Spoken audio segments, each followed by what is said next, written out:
What do we have going on here? I have gourmet cookies. Oh my God! What kind of gourmet cookies do you have? Because obviously this body doesn't just happen. You know what I'm saying? So you got to tell me what I'm working with here. Is this the list right here? It is. Okay. So I actually described all of the flavors here. Now, for this month and next month, I have my 3 limited edition flavors. So they are Blood Moon, Children of the Night, and Swamp Thing.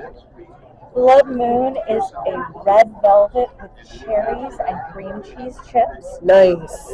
Children of the Night is that memory of goth clubs of yesteryear with the clove cigarettes.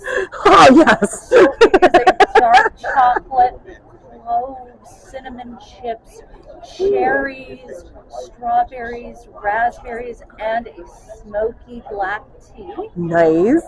And then Swamp Thing is a matcha with Andes mint pieces and mini bittersweet chocolate chips. And I put a little bit of green. I'm getting chills on that one. That sounds really good. Oh my gosh. Now, are these different over here? They are. Okay, so what do we got here? So I have chocolate peanut butter, which has this is a classic. has the Reese's Pieces, mini peanut butter cups, peanut butter chips, and chocolate chips. Hell yes. That was the right answer. Magical Scotchy is an oatmeal cookie with butterscotch toffee and mini marshmallows. Spooky Spice is a soft... And that's got gold glitters on it, right? Yes, it does. All of them have edible glitter. Nice. Spooky Spice has all those gingerbread type spices with orange pieces plus mini bittersweet chocolate chips. So it's like a spiced chocolate orange. Yes. It's like those oranges that you crack in the... Yes. And then over here we have more. You got a purple one. Oh, of course, your booth. Yes, the whole booth is purple. Of course, Purple yes. Potion is my signature. So that is a blueberry lavender lemon Earl Grey with white chocolate chips and ube extract for that nice deep purple. She's speaking of food porn over here, people.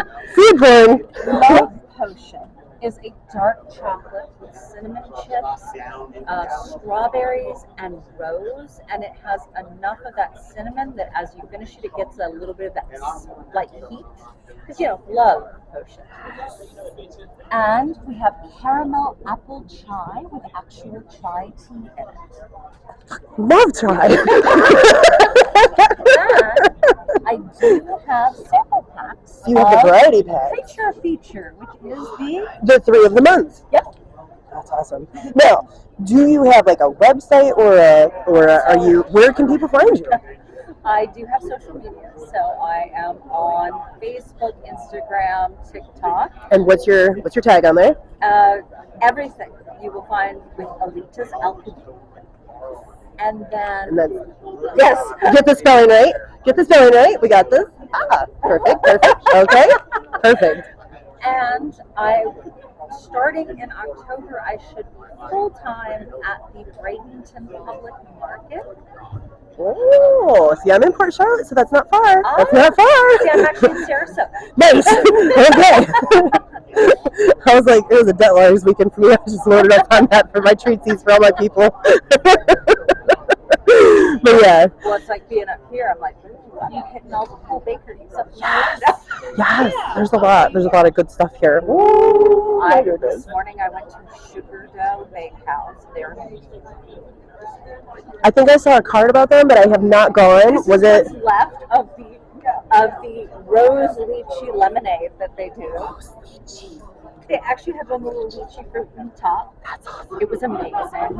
Sounds good. They do the rolled croissants that are filled with like Nutella.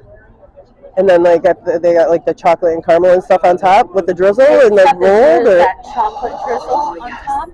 Well, Nutella, and then they had a taro filled croissant. So I had one of those. They're only open till 5, but their sister bakery is open later, and it's not far from here either. Now you know which one I'm going to hit up on my way home. I have to. It's in Ybor. Do you get into the Cuban bakeries at all? La Segunda? I have not. Oh girl, do yourself a favor. You got to check this out.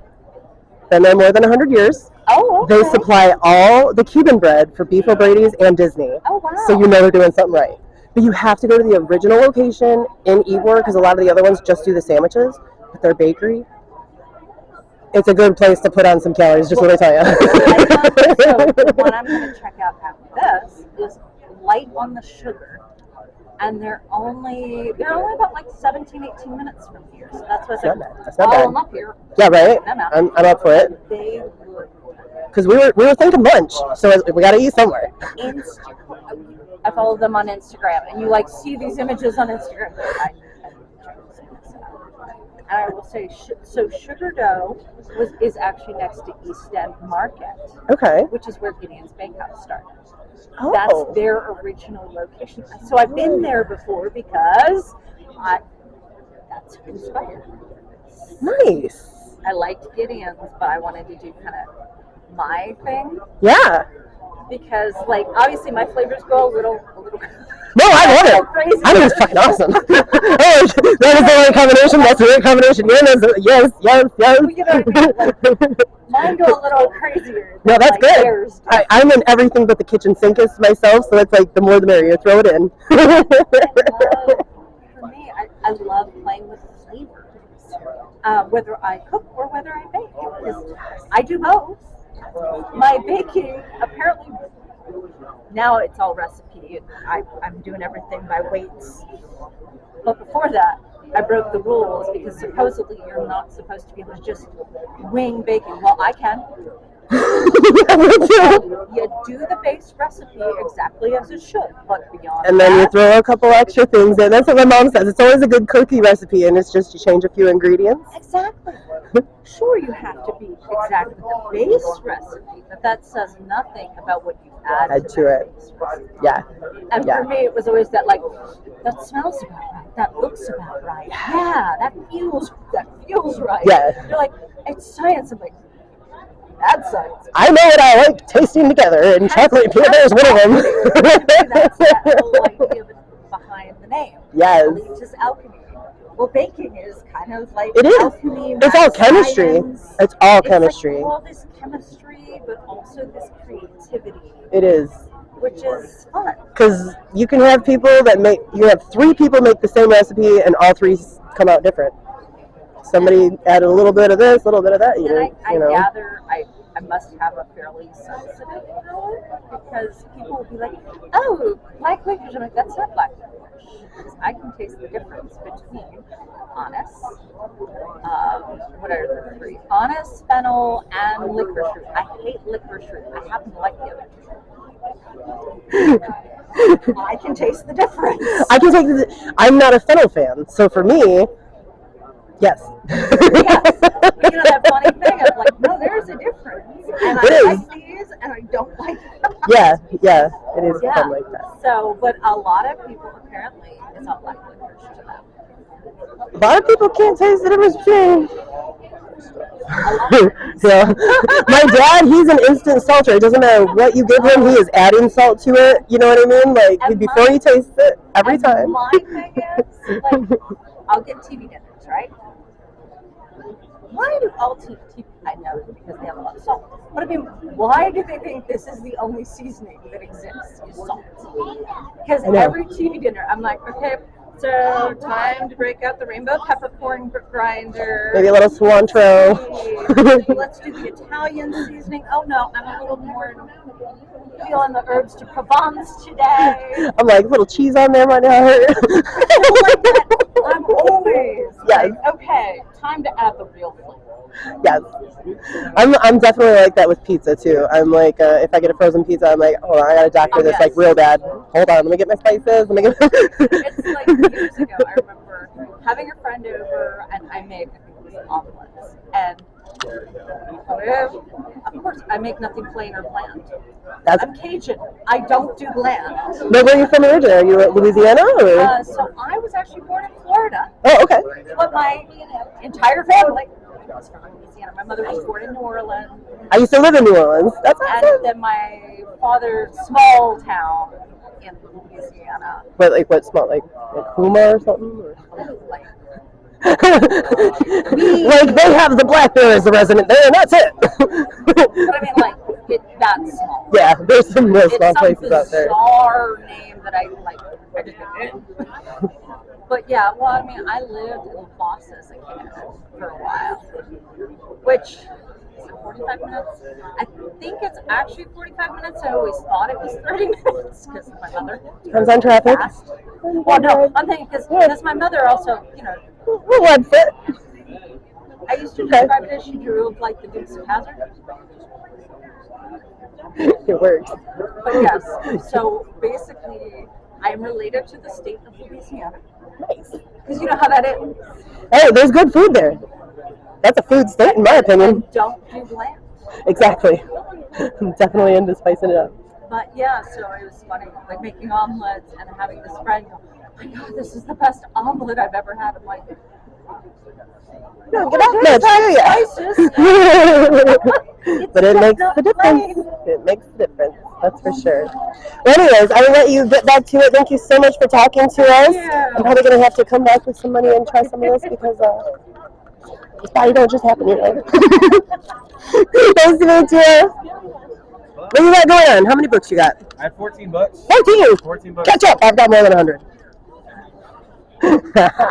Sorry. I know. I'm a fucking diarrhea author. It just keeps coming. So, are you a formula writer? No. Okay. Not really. Not really. No, I mean, I have my. I think like any writer, they have their routine. Right? Okay. So, what's your routine? I mean, it's like I give my story beats, turn into outline, turn into rough draft. Oh, you actually do that whole process. Oh, okay, you're definitely. I'm a planner, not a pantser. But I'm a fly by the seat of my pants here.